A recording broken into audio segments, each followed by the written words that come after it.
हमारी आज की कहानी है गधा बना बाघ। एक निर्धन धोबी था। उसके पास एक गधा था। गधा काफ़ी कमज़ोर था क्योंकि उसे बहुत कम खाने पीने को मिल पाता था। एक दिन धोबी को एक मरा हुआ बाघ मिला। उसने सोचा, मैं गधे के ऊपर इस बाघ की खाल डाल दूंगा और उसे पड़ोसियों के खेतों में चरने के लिए छोड़ दिया करूँगा। किसान समझेंगे कि वह सचमुच का बाघ है और उससे डरकर दूर रहेंगे और गधा आराम से खेत चर लिया करेगा।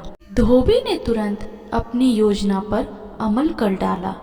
उसकी योजना काम कर गई। एक रात गधा खेत में चर रहा था कि उसे किसी गधी की रेंकने की आवाज़ सुनाई दी।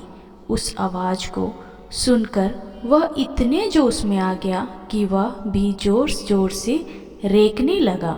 गधे की आवाज़ सुनकर किसानों को उसकी असलियत का पता लग गया और उन्होंने गधे की खूब पिटाई की।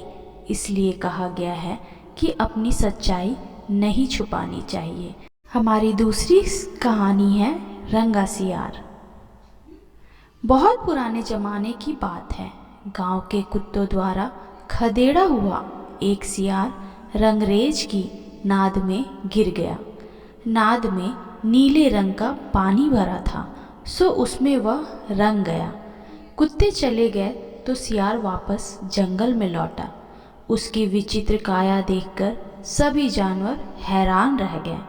वे उसे कोई विलक्षण प्राणी समझने लगे। इस अवसर का उसने लाभ उठाया। वह कहने लगा, मुझे देवताओं ने जंगल का राजा बना दिया है, इसलिए मेरा रूप बदल गया है।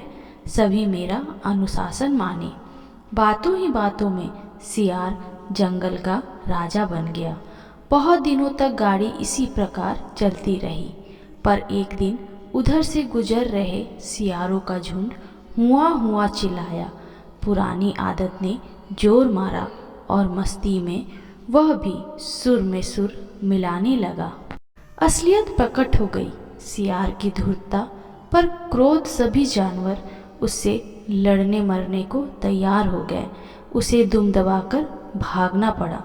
वास्तविकता छिपाई नहीं छिपती है।